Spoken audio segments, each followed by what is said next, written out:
quick sneak peek into the course, and importantly today what we are going to take a look at it. Today we will start with understanding what is analytics, and then we'll move ahead with understanding what is business intelligence, and then what is Power BI, why you need to learn Power BI. Is it really in a hype, or is it real? Is it reality? Okay, hype or reality? Okay, we'll just compare. We'll take a look at that as well. And to start with, let us understanding what is analytics. So what is analytics? So analytics is a method of exploring and analyzing large data sets. Let's say your client, they have data available in various source systems, source system, they store the data. Okay. And so the end of the day, to answer to their key business questions, they want you to answer to their key business questions. So what are the key business questions? So what kind of, for example, if the customers ask you, if the line of business manager asks you a question, so what is the customer's propensity to buy? And what is the, what are the top 10 products? What are the bottom 10 products? So which, can you give me the list of products wherein we generate a negative margin? So we wanted to see the top 10 negative margin by location or by category, by subcategory, and so on. So these are the business questions they want to ask, because they want to keep themselves abreast of what is happening within their business environment. They don't want to wait until things goes wrong. They wanted to be very proactive. Before things goes wrong, they wanted to be proactive, and they wanted to mitigate or preempt the risk. Okay. So at the end of the day, if you want to create a report or dashboard, you need to have the data. I have the data, I created the data, everything is fine. So these reports or dashboards will help them to explore and analyze further what steps we can carry out. For example, you can see the customer churn rate is going up. Your dashboard shows one of the key performance indicator in your dashboard is customer churn. What is churn? Can someone tell me what is churn? Customer churn. CHURN.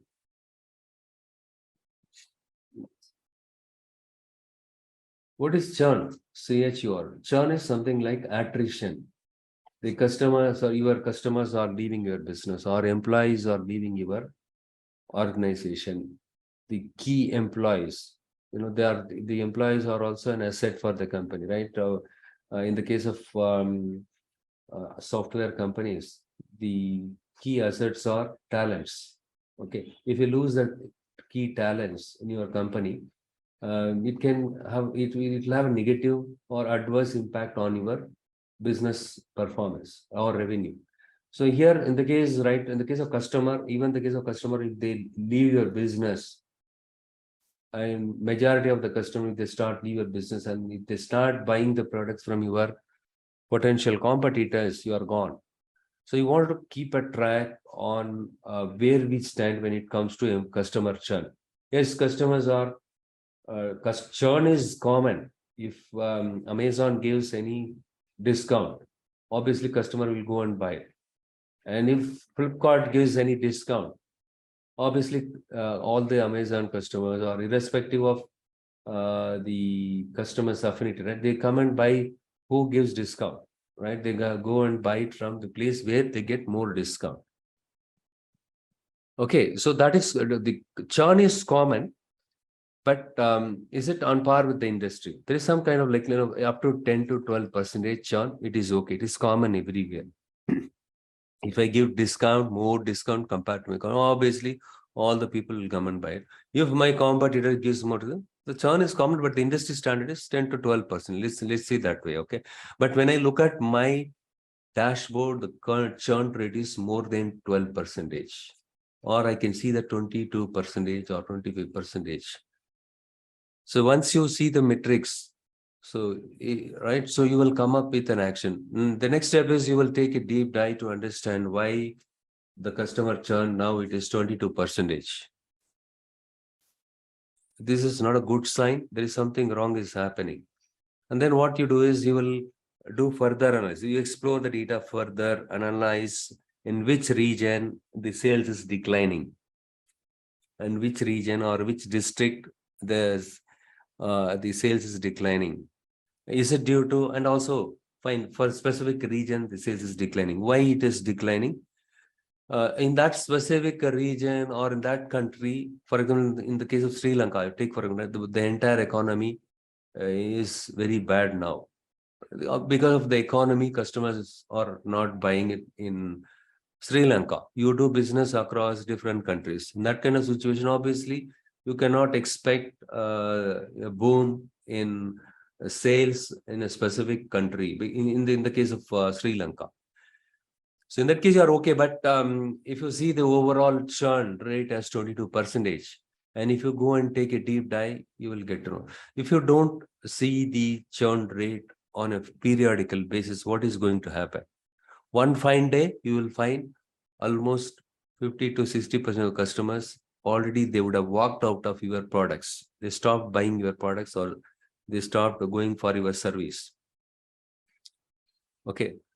In that case, you are it's kind of a terminal stage of cancer, right? If you detect the cancer at the very beginning, the chances are high that you can recover it, right? If you wait till the end, you are gone. So that's how, this is a simple analogy. That's how the management, they want to keep themselves abreast by monitoring the key metrics, like key performance indicators like churn rate, and then net revenue, and net margin percentage, and quarter-on-quarter sales performance, like for like, and as they do it.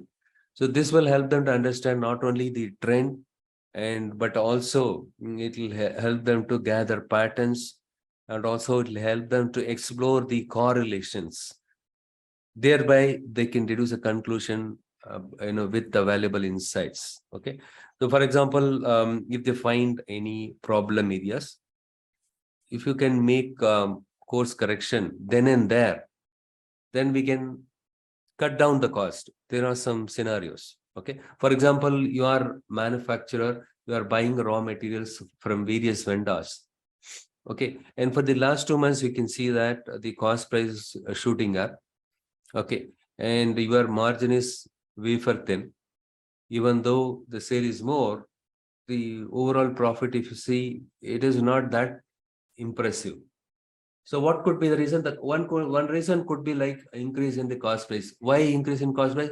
We started buying the raw materials from the new vendor who is located far away from our factory location. Shipping cost, and also that vendor is completely new one to us. Though he delivers on time, though the distance is too far from outlet, but end of the day, cost also matters. In that case, identify the problem areas then and there. So when you look at the cost of goods sold or the profitability metrics, and when you find something wrong there, when you take a deep dive, when you find out the root cause, you can take the action quickly. Otherwise, what will happen? If you keep purchase from the vendor who is located too far from your factory outlet, number one. Number two is the cost price for the raw materials which you buy, it is also way too high. But if you notice it, if you track it on time, we can take quick action. So why do we need to buy a vendor who is far from our factory or manufacturing plant? So in that case, best thing, we will find out the vendors who is somewhat live closer to my plant, so that if I can order the product, not only they deliver it on time, but also the price will be less, the shipping cost is less. And other factors are like we traditionally buy, or conventionally we buy the raw materials from the known vendors, and we know very well, and so they deliver the product raw materials with the greater quality, and with the economical price, right? So with that, you should be able to cut. If you don't notice anything, what will happen? You are running, you have so many manufacturing plants because of the time constraint, and you cannot monitor these key parameters or key metrics. Things can go haywire over the night.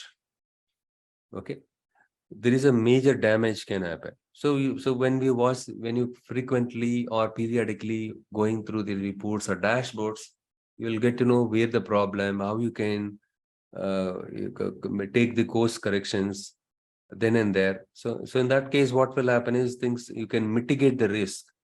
And also, you want to find out the top and bottom selling products by region, and allowing people to, so by doing so, you are allowing people to make strategic business decisions, to make business predictions. Okay, so analytics helps us to make strategic business decisions, to make business predictions also. Okay, and also it helps us to gather patterns and hidden trends, explore new correlations. So what do you mean by pattern? Can someone give me some example for patterns? Give me an example for patterns. You do some kind of data analysis. You just use the visuals, like a chart visuals, column chart. You can see, or a line chart you are using it. You can see some kind of upward trend. Okay, you can see some kind of upward trend. So you can see that a specific product during weekend, we are selling more for a specific age group. So people within the younger age group, we can see in the apparel, the specific brand, we can see that there is an increase and there is a spike in sales. So in that case, what is the next action? Probably we can stock up more on those brands preferred by the younger age groups, the apparels, so that the sales can be more. Okay, and also you can compare both the urban as well as the uptown, right? So downtown and uptown. Uptown is, the major cities, and urban, same age group, you compare it. So if you see the younger age group people, those live in the metro cities or cosmopolitan cities, they are more likely to buy specific brands, and they want to buy the trendy patterns of the design patterns of the apparels. So in that kind of, you can stock up more the trendy apparels in the cities, the metropolitan, cosmopolitan cities. And then urban area people, they don't prefer, they are so conservative. Okay, in terms of the lifestyle, everything. So in that kind of situation, you can probably, and again, the income, based on the income. So this is another example for pattern. The people with higher income, especially people between 25 to 30, their income is going up, and they don't have any commitments, and they are spending more money. If I target those customers with that younger age group and with higher income group, the chances are that I can sell more products with them. Okay, so this can help me to cut down my marketing cost. Instead of targeting, for example, I have a brochure. If I send the brochure to 1 million customers, it is waste of time. Okay, and if you find out those customers group who can afford to buy a specific product or newly launched product, and if you target them by making a cold call, or by sending the brochures to them, the chances are high that they can come and buy it. So let's say you have noticed a pattern, like people between 25 to 30, their income is somewhat closer to 15 to 16 lakhs, especially in the IT, information technology sector. We can see that they are spending more. Okay, so if you can contact those customers, and if you can propose them to buy a new car, or if you can propose them to go for a car loan, they can afford, they are okay to go ahead. Income matters a lot. So with this, the pattern, what you understood was those people between 30 to 35, and educated people, and importantly working in the software industry, and between the 25 to 30, there, those people's incomes are about 10 lakhs, they are more likely to buy a car. So that is what the data says. We could see that pattern. With this combination of people, they're doing. So by exploring the data, you will get to know the pattern. So we can see the pattern, people with this younger age group and with this income group and with this with this income, with this industry, they are spending more. The affordability is very high. Probably we can contact them. So when you call them, the chances are high that they can come in. They'll go ahead with buying a product from you. Okay, a product or service. And hidden trends. What do you mean by hidden trends? Can someone tell me what are the hidden trends? Certain things. See, I want to find out basically by conducting analytics on my data. Our intention was to find out region-wise, the quarter-wise sales performance. While doing so, if the tool helps you to find out the hidden trends, which you never thought about it will be quite good, isn't it? So nowadays with machine learning and deep learning algorithms, we can find out the hidden patterns also. Even with the simple data analytics also, you can find out the hidden trends. For example, the customers, though, those buy a specific product, they also tend to buy the products that are relevant to the product, the main product. For example, you walk into a retail shop and you want to buy the bread, but along with the bread, the jam is there. What you do is you go and buy these two products together. The co-occurrence of products, when you notice it in the invoice transactions, with that you will get some kind of trend, right? So the people so those people, right, some set of people, you can see that when you go through your invoice transaction data, you can see that customers, those buy bread, they also tend to buy jam and egg also. So the majority of the customers can find this kind of trend. In that case, what is the action plan? The next action plan is you, in your store, you keep the jam along with the bread. Okay. In that case, it will tempt the customers or it will improve our customers' experience. They don't have to run a pillar to post to find bread and jam. If everything is available in the common together, it will save the time. And also you are, you are tempting the customer to buy additional products. In addition to bread, hey, why don't you buy jam also? You are tempting the customers to spend more from their wallet. Okay, so this is how, see, analytics is also a catalyst in terms of boosting your top and bottom line. That is what I'm trying to say. And also it helps us to explore the new correlations, the visuals like scatter plot and all. So with that, you can find out the correlation between the quantitative variables. For example, if I increase the price, so what is the increase in, what is the trend? So can we see an increase in sales also? Not all the time, right? Obviously, price is one of the important factor. That is the one, drives the sales. In most of the cases, obviously, the qualities also matters, but price is the primary determinant for the customers to make a decision whether to go ahead and buy a product from you or not. Okay, so net with analytics, we can explore the data. Nowadays, the data are available with us, with enterprises or humongous. The volume of the data are humongous. Obviously, there is a challenge here. The more the volume of the data, the cleaning, data pre-processing takes a lot of time. To create any report or dashboard, obviously you need to have the data. Having the data is not sufficient.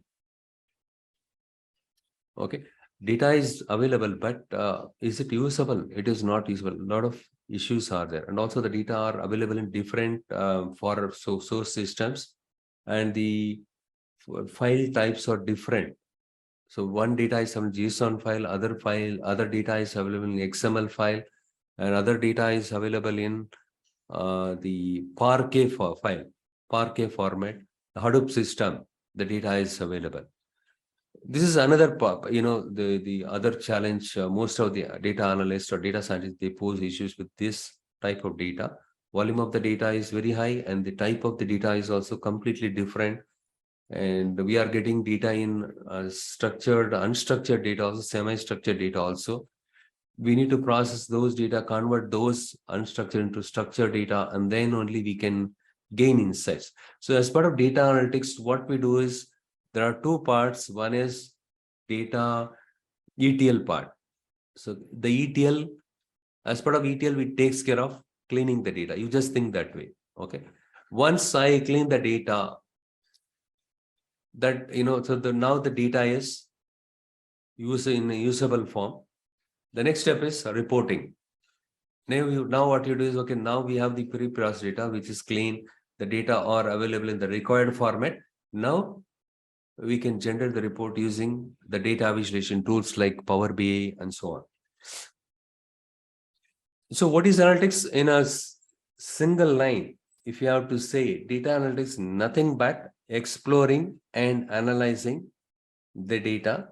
By exploring, analyzing the data, it helps us to find out the patterns from the data, and sometimes it helps us to find out the hidden trends and explore the new correlation and so on.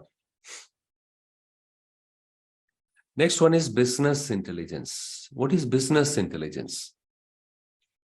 Why should I know about business? Business intelligence is an umbrella term. Be it Power BI or SQL queries or Tableau, or you name any report file or any ETL file, ETL transaction tools, everything falls under business intelligence. This is a common term. Okay, the business intelligence has two streams in it. One is the ETL, the other one is reporting part. But what exactly the business intelligence is all about? The business intelligence is nothing but the set of processes. What do you mean by set of processes? Collecting the data from various source systems, collecting the required data, right? Collecting the required data from different source systems and combining them and pre-processing the data, and then we model the data, and then what we do is we visualize the data. Okay, once you visualize the data and everything is fine, okay, the next thing is what you do is when you look at these charts, it helps you to understand the patterns, or it gives you the insights. So business intelligence is nothing but set of processes: collecting the data, cleaning the data, modeling the data. These are set of processes. And also the technologies, architectures, using which we convert the raw data into meaningful insights. This is what business intelligence is all about. Yes, Deepa, I'll repeat it. Business intelligence is nothing but set of processes, technologies, architectures, using which we can convert the raw data into meaningful insights. Well, what do you mean by raw data? With the raw data itself, we cannot create the report which is required by different managers. For example, the finance manager, he wants to see what is the operating margin. And also he wants to see how much balance I have, what is the bank balance or the cash on hand, how much cash we have it on hand. Okay, and also the marketing manager wants to know what is the actual sales versus target. We want to see that. And also the finance manager wants to see the net revenue, gross revenue, and then net margin, percentage, net margin percentage, change in net margin percentage by quarter. The net margin, net revenue, margin percentage change quarter by quarter, right? So these data are not available as part of your invoice transaction data or order transaction data. Order transaction data, if you see it, for example, your company, you are working for e-commerce company. They sell the products online. The customers raise the orders from the e-commerce applications. So maybe using mobile app, or from the website, they are ordering the products with you. Whatever the orders they raise it, that will get stored in your OLTP system. This is what your OLTP system. Okay, so if you see the data, the order number, order date, line item, the product key, customer key, region key, and quantity, unit price, and the gross sales, only that will be there. Net sales will not be there. Discount will be there. The net profit will not be there. You need to create additional columns like net profit and gross profit, gross margin, and net margin, percentage change in your profit. So in order to, and again, like, operating margin, cost of goods sold, for, to create a report with these metrics, you need to have additional columns, right? Besides the columns that are available in raw data. So for that, what you do is, right, and before you create these columns, you check, do you have any duplicate records in your data? If that is there, you remove the duplicate records. So as part of pre-processing, you do the cleaning, everything. And then what you do is you pre-process the data. And then what your next step is, you model the data. Data modeling is important in the case of Power BI tool. And then what we do is we'll jump into visualizing the data. Once everything is done, next we will plot the chart and see where do we stand, right? So, and then by looking at this chart, you'll gain insights. Hey, in this specific region, I can see an increase in sales. There is a sudden peak here. There is a sudden peak on May month. What could be the reason? Because that specific time we have given more discount, like Big Billion Days. Big Billion Days, they announce, right? The Flipkart, that specific day. Okay, why don't we come up with some other attractive offer, sales offers, so that we can see always the trend will be something like this. Okay, these are the insights. On a specific day, hey, I can see a major jump in sales. So what happened, man? What triggered the major increase in sales on this specific month? Okay, if you know the triggering point, right? So then what you do is, okay, why don't we give more offer? Probably similar to this, we can launch another offer in the later days. Maybe that can boost our top and bottom line. This is one of the insights. But also you can see that the raw material cost. Okay, you get the quote from various vendors, but you need to do analysis. Which kind of vendor has the potential to deliver the raw materials on time, and at the same time the quality is good, and importantly the cost. Cost is also economical, and the shipping cost is also very reasonable because they are very close, somewhat closer to our manufacturing plant, and they are very good in meeting the timelines. That is very important. The time, cost, and then quality. All these three things, with these three dimensions, you choose the best vendor, right? So in order to do that, you need to do analysis. Yes, you have the data, and also historical data, you will have to have it. With that, you will decide, historically, we can see this customer is delivering the raw materials on time. The quality is good. We did not get any returns with the raw material which we received from him. When we created the finished product, we did not get any returns, not much returns. That is what the insight. Okay. So here, if you get to know those vendors products are having the raw materials are having defective pieces, the quality is not good. And once you develop the finished good, and if you get more returns, you are gone, right? So the returns, shipping cost, customer will not bear it. You have to go and you have to send your person to your customer place and pick up the item. And end of the day, you need to replace that product to your customers.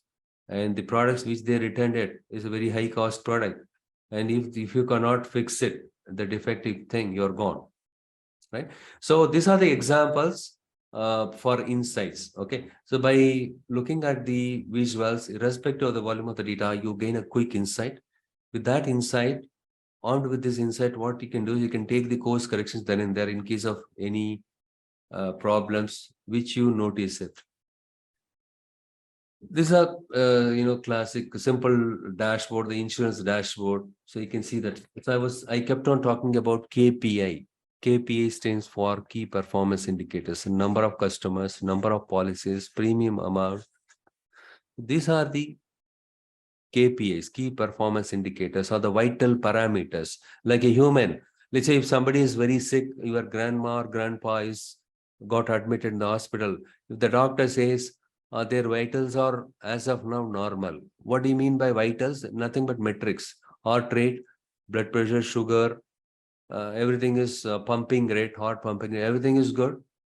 There's a vital parameter. These are the metrics to decide whether the person is in a critical zone or non-critical. Similarly, when it comes to the business, these are the metrics according to this specific department in the insurance department, in the insurance industry. So with this, they can understand where do they stand. They can see that they have onboarded 9,134 customers. And, for example, in the last 6 months, very good.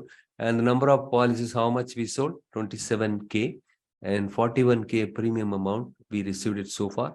And out of which only 4K only we paid the claim to the customers. Then we are in a good position. With this itself, we can tell, isn't it? How much premium are we receiving it? How much claim so far we paid in the last 6 months? The last 6 months, the premium amount 41K we received it. But out of 41 only, maybe right, 4K only we paid the money to the customer as a claim amount. Then it is good. We are in a good state. Our business is good. Okay, we are not in the bad state.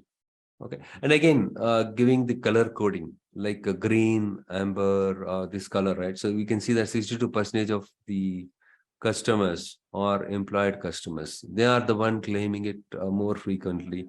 And unemployed customers are 35%. Maybe they are married women, homemakers, okay, unemployed, and others maybe, right, they are maybe they are not educated people, so they are, so we can see. But the overall, what we can understand with this itself, the business is really doing good, really doing good. And 62% of customers are our customers are employed customers. And again, if you see the customers with policies, vehicle insurance, premium receipt, okay, we have received for 41K premium for in the last 6 months. And which one is the major contributor? The vehicle, in the case of vehicle insurance, you can see that the 4-door car, large, right, and Subi car, sports related vehicle. In these two vehicles are contributing more to our revenue. You get a quick insight instantly by looking at this one, right? It'll enable you to gain a quick insight. So these are your metrics, key performance indicators, which is nothing but the metrics, along with the important reports, can help you to understand what is happening in your business quickly. In case of something wrong, you can take the action immediately. If you nip the bud, what will happen? So nip it at the bud, right? So if you fix the problem at the early stage itself, you will be in a better position. So that is what that is where the analytics and the reports and dashboard helps us to take the right action at the right time. And it also it will show you the trends. With that trend, you can understand where you can invest more, where you can cut down the cost, something like that. Next, we will take a look at what is Power BI. Power BI is a data visualization platform. It is used primarily for BI.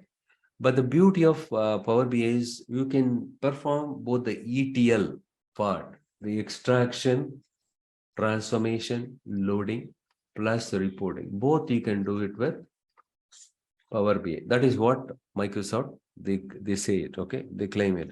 It is importantly, Power BI is a self-serviced, interactive. So it's a self-serviced business intelligence tool. We can say that way. And with Power BI tool, you can create interactive reports and dashboards. Okay. So what do you mean by self-service business intelligence tool? Even a layman with basic Excel working knowledge can create the simple reports or moderately less moderately complex reports. He can create it on his own without depending on the IT team. If you take any enterprises, you have something like IT team, information technology team, and business analyst team. Okay, so these guys are very good in business. Okay, but they are not good in technology. Okay, and they are a separate department. They are good in technology. If they need the business people, if they need any reports, they need to contact the IT team. They are the ones supposed to create the reports and then send it to these people. But with Power BI, they don't have to depend. The business people don't have to depend the IT team to create all the reports. There are certain reports they themselves can create it. Okay, it doesn't require a person to be a tech savvy, even with minimal Excel background, right? So you can create a report. That is what it is called. That's why it is called a self-service business intelligence tool. But remember that since it is a self-service business intelligence tool, that doesn't mean a person without technical knowledge can create complex, moderate complex and very, very complex or complex reports on their own. No, it is not possible. Obviously, you have to be technically good. But to create a simple reports, you don't have to be a tech savvy. Okay. And other thing is the Power BI offers cloud-based services so that the reports, whatever you develop, that can be shared across across the globe, across your enterprises, okay, across your company to your various stakeholders by publishing the report on cloud. Okay, it's a very simple interface. It doesn't require any installation of the software. All you need to have the internet browser, and then you can go to the app.powerbi.com. That's the Power BI's cloud service, and go and sign up. That's it. You're all set. You can go and publish the reports out there. Once you publish the report on cloud, people across the globe can access it anytime with any device. So that's what my other student, he asked this question, interesting question. So since it's a self-service business intelligence tool, so do I really need a training? Yes, obviously you need to undergo training. Though people say it is a low-code tool to learn, but when it comes to DAX, there is something called data analytics expression. To learn that, the learning curve is a little bit steep. Okay, that's where we are here to help you out to reduce your learning curve. Obviously, you need a training because if you wanted to perform advanced analytics, obviously you need to have a good technical skill set, at least some extent. Okay. The next question is, okay, you understood Power BI is a self-service business intelligence. It's a Microsoft product and it offers cloud-based services and so on. And okay, fine. And why Power BI? There are a lot of other competing tools are available in the market, like Tableau, ClickSense, and so on. Why Power BI? Why customers are running after Power BI? The number one reason is the cost. It is one of the cheapest tool in the Gartner Magic Quadrant. If you compare with other tools, Power BI is the cheapest. It's hardly $10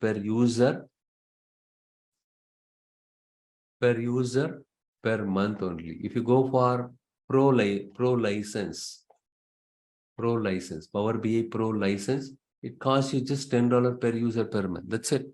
It's that much cheaper. The other important, the silent feature is the Power BI desktop. Power BI desktop is absolutely free. You can go and download it from Microsoft website.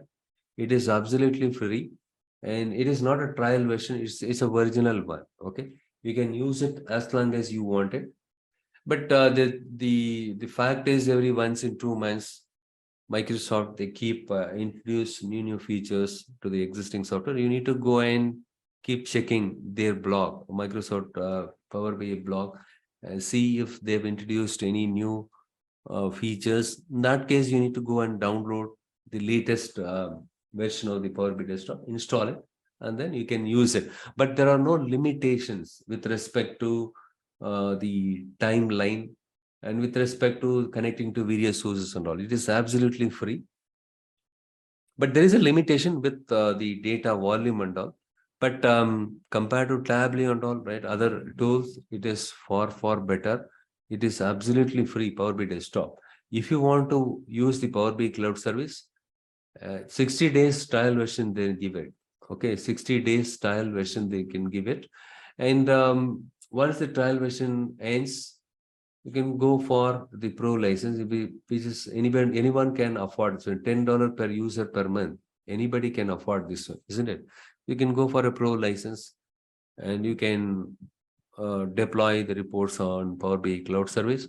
And the other important factor for the Power BI customers that run after Power BI is a self-service business intelligence tool, and it offers maximum number of features. If you compare with any other tools in the market, Power BI support a lot of features. You can write 1200 different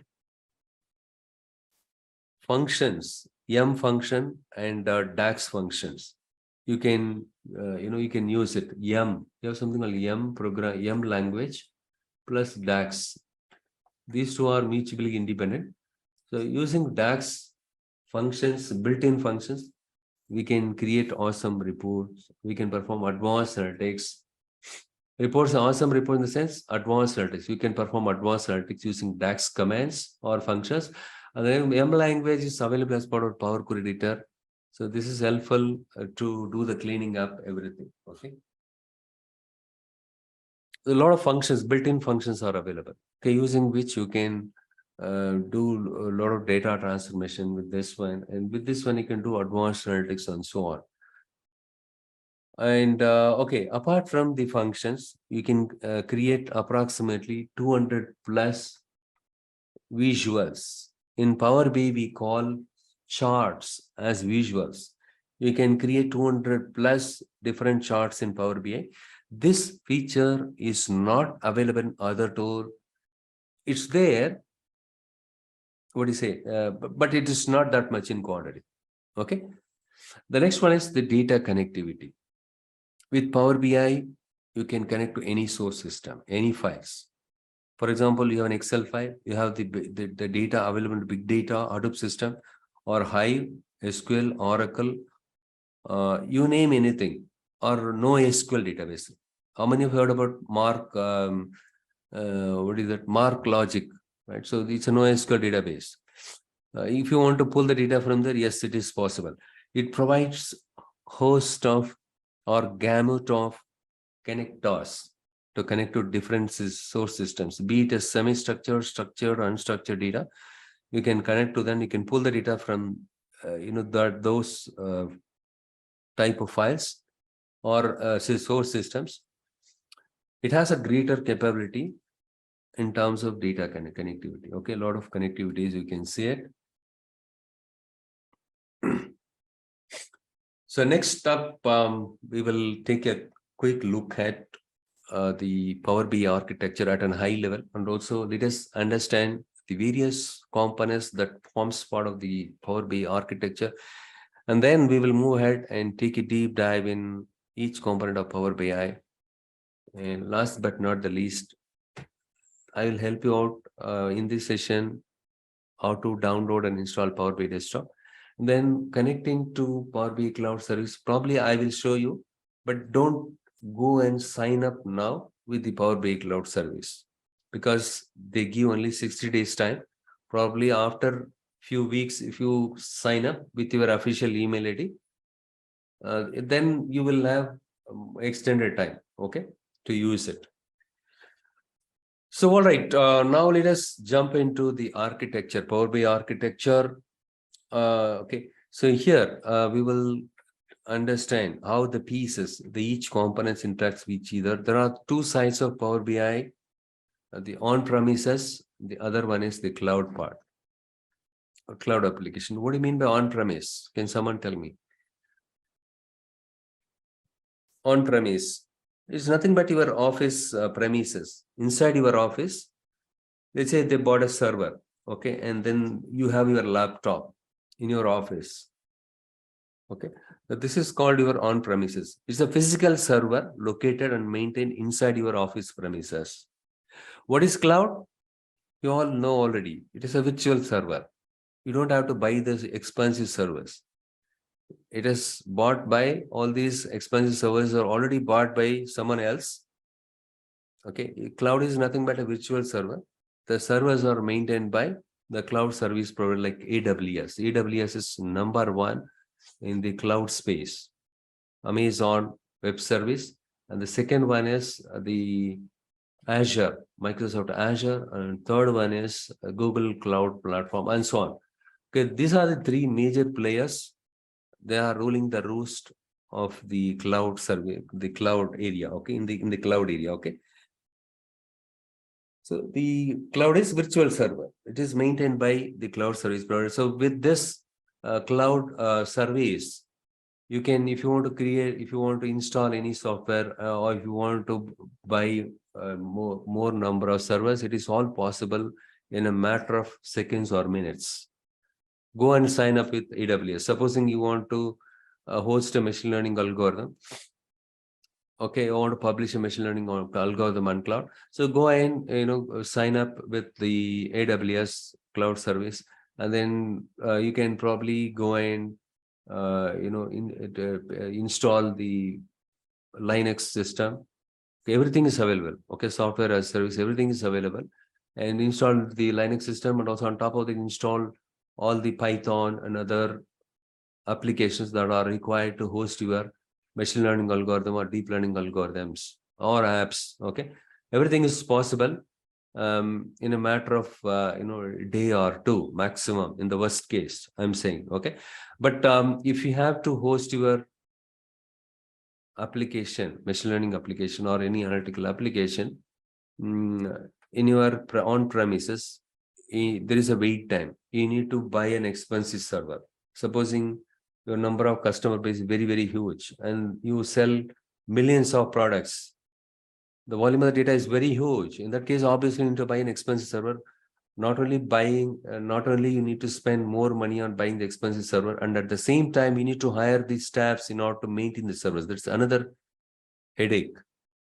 Forget about all these things. Okay, I can afford buying an expensive server, onboarding more experienced staffs who can manage these servers.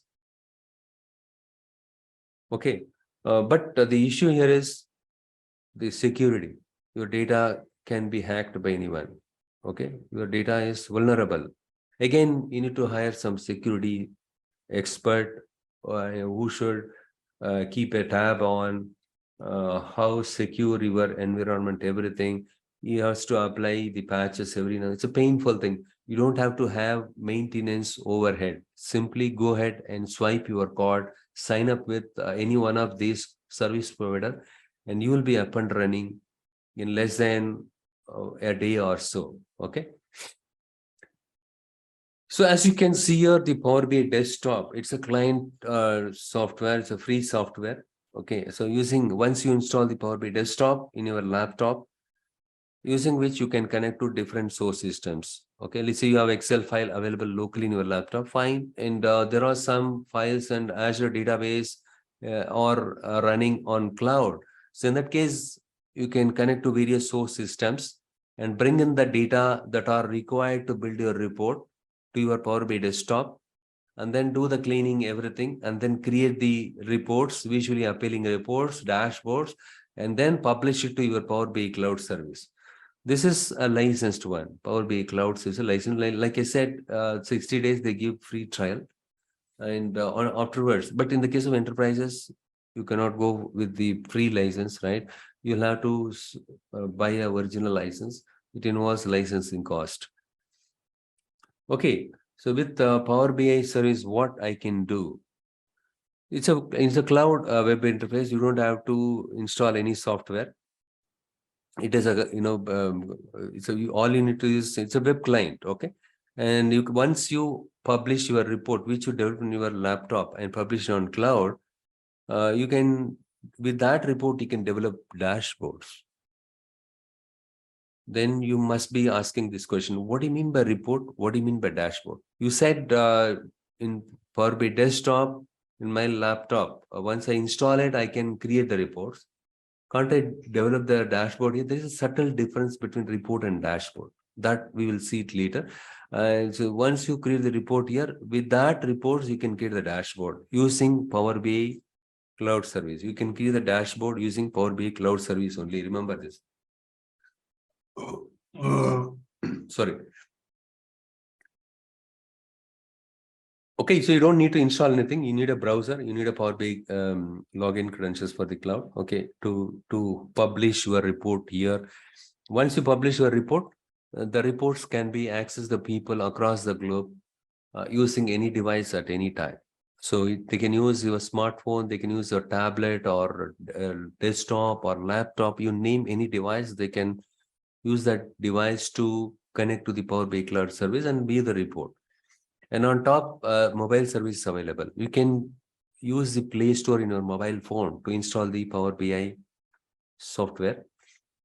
It's a mobile service. With this mobile service, you can connect to your cloud, and then you can view the report on the go. Let's say you are traveling on the go, you can go and connect with your mobile app. You can connect to your Power BI Cloud service and view the report so that you will be up and running.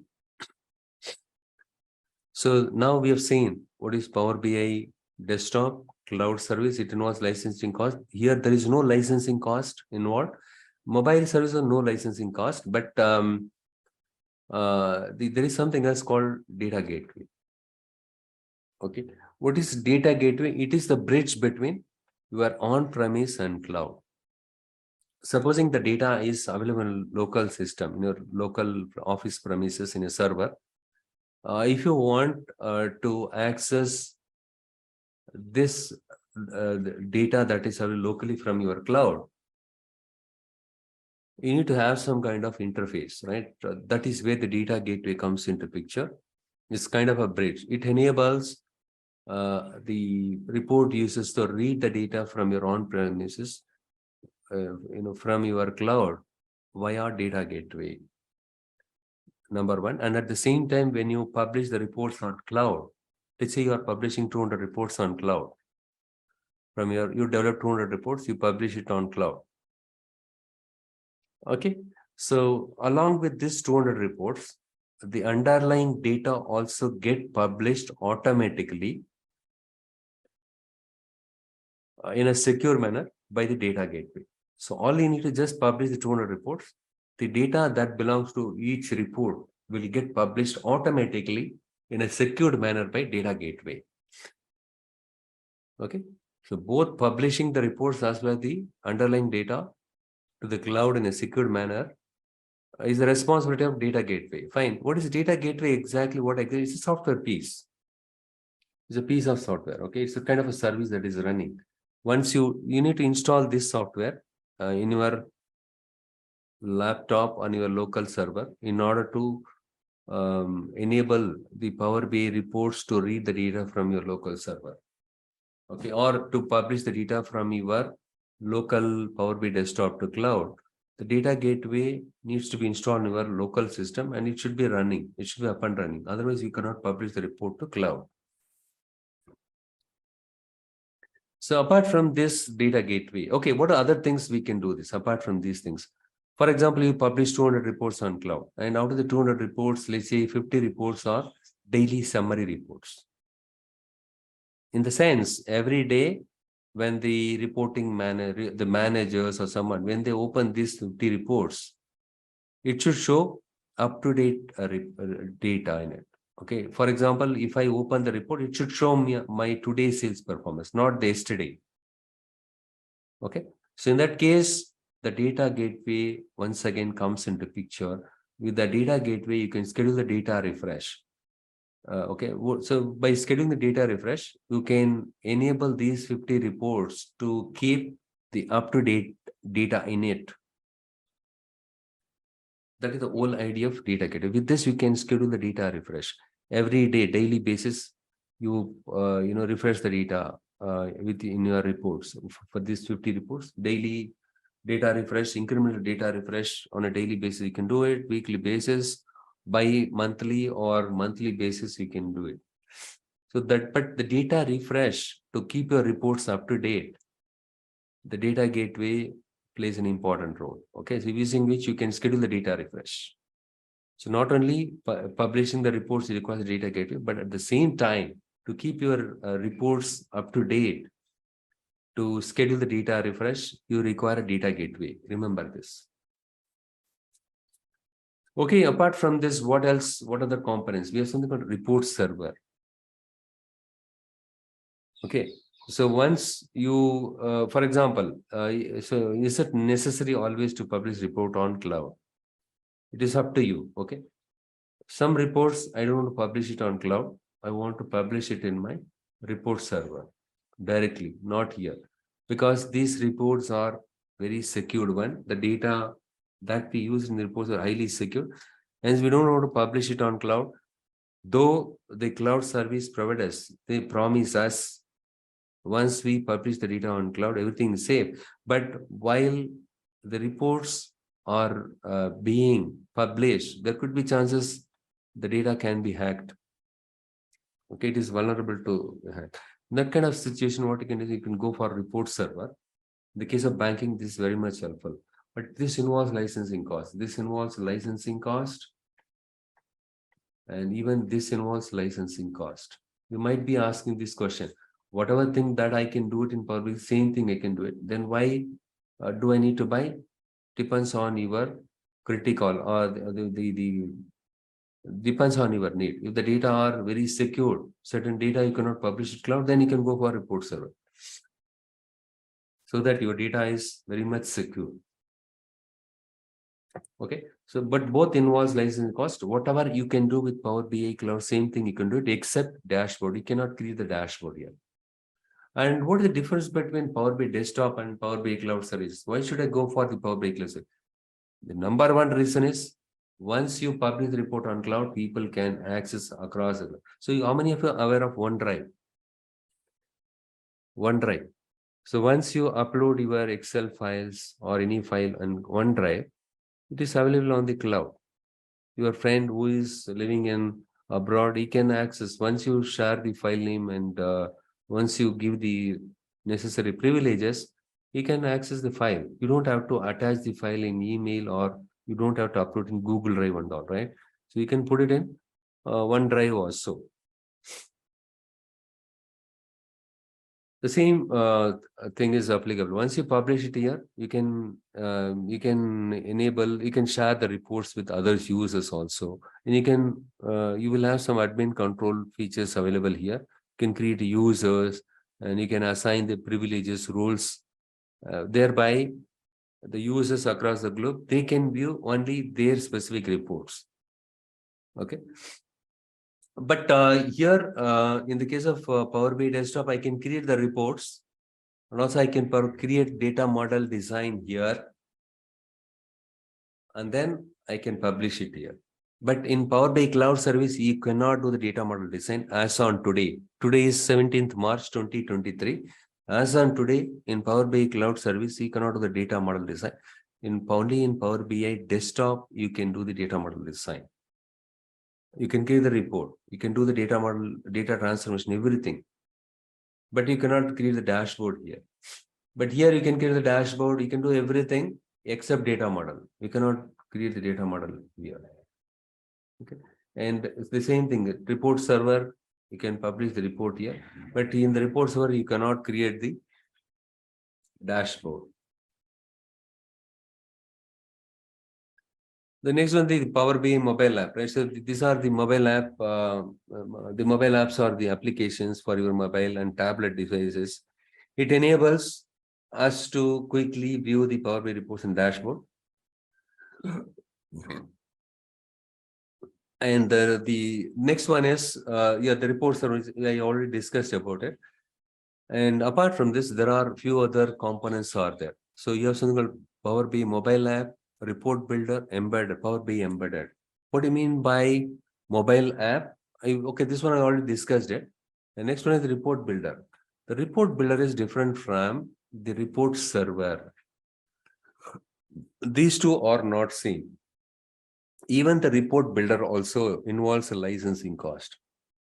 Okay, then why do I need to go for so many licensed softwares or components?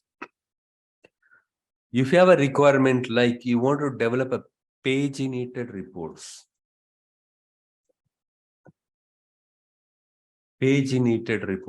then you can go for Power BI report builder. So what do you mean by paginated reports? Is basically a pixel perfect reports.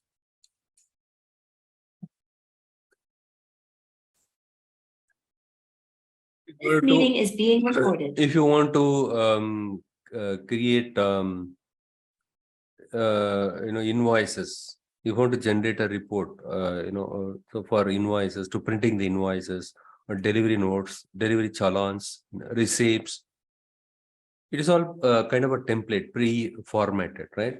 It should be pixel perfect, the quality should be pixel perfect. In that kind of situation, you can go for report builder. The other one is the embedded Power BI embedded. It is an Azure service. It enables the business to embed your Power BI capabilities into other Power BI analytical capabilities into other apps. For example, you developed a dashboard on cloud and you want to make it part of your website. That is possible. You can embed that report which you hosted on cloud into your website. That is possible. Or in your blog, you can embed it. But even the embedded is also a licensed one. So all the report builder is a licensed one, embedded is a licensed one, and then the report server is also a licensed one.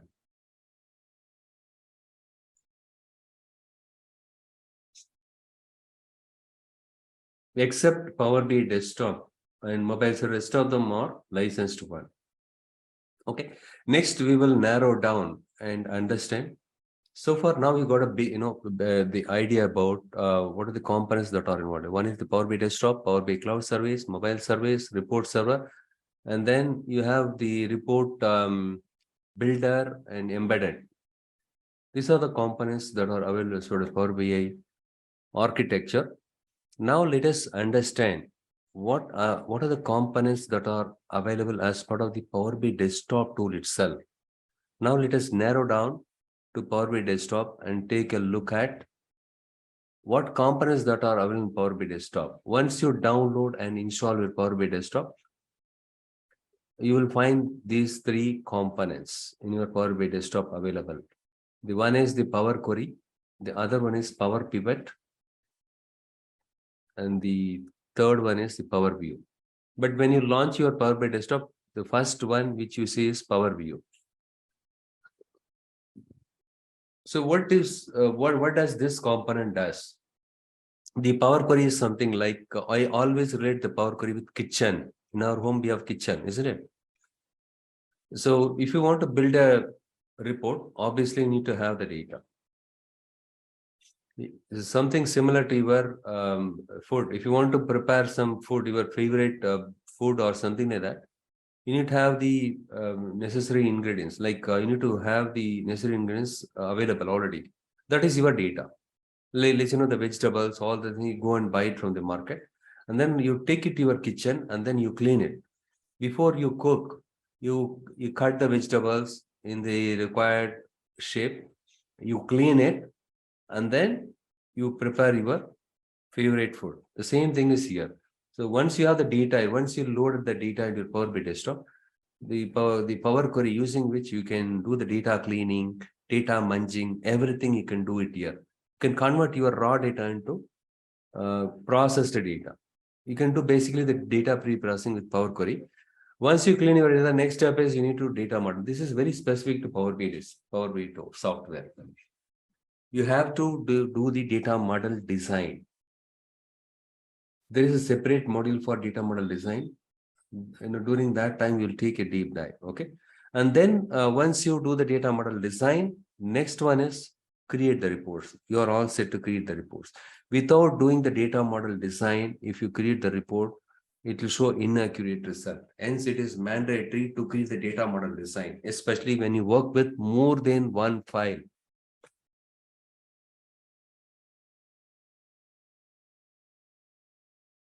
Okay, and this is a typical the business intelligence workflow. To create the report or dashboard, you need to have the data. So, but data is not available nowadays in single source system. If you take bigger enterprises, identifying the source system itself takes a lot of time. Okay, and then you need to go and also the type of source systems are completely different nowadays. The file formats are completely different. And you need to acquire all the data that are required in order to create the required report. And then, okay, having the data at last, we know all the source system, the file formats, everything. But next one, you need to transform the data. Okay, make sure that you don't have any issues with your data. If you have any dirty data is there, you need to clean it up. And you need to combine the data from multiple files in a single file. And you need to do joining, merging, appending, and aggregation. Everything you have to do it. And then what you do is you load the data into your model, Power BI desktop model. And finally, we visualize the data by creating a report or charts. So the data cleaning, you can do it with the Power Query editor. And the data model design, you can do it with Power Pivot and Power View, using which you can create the reports. Now I go to the Power BI desktop. I'll just launch the Power BI desktop. Go to your start button, and next you need to type the Power BI desktop. Don't worry, I'll explain you the installation part. And then look here, if you have already installed the Power BI desktop, if you type it here, you can see the icon here. You just click on it and wait for some time, it will open up. In the meanwhile, it will launch the Power BI desktop. Till it launches, it will take some time. Go to the google.com. And here what you do is type download Power BI desktop. Side by side, why don't you do it? Power BI desktop for Windows. And then the first link in the search, right? You can click on the Microsoft Power BI desktop site. It will take you directly to this one, Microsoft.com download. And if you scroll down, you'll find the download button here. Look here, this download button. To hit this. And then next one, it will show you want to download the 64-bit or 32-bit. You select this one and then hit the next button.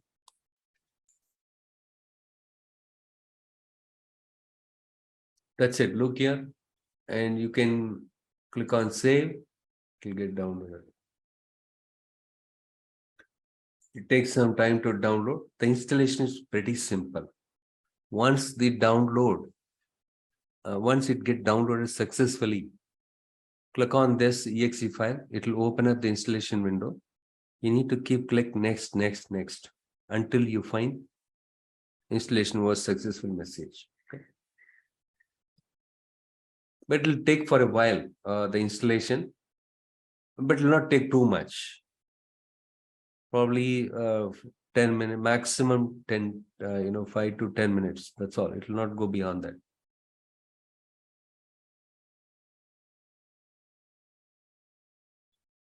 So with this, I'm going to wrap up the first session.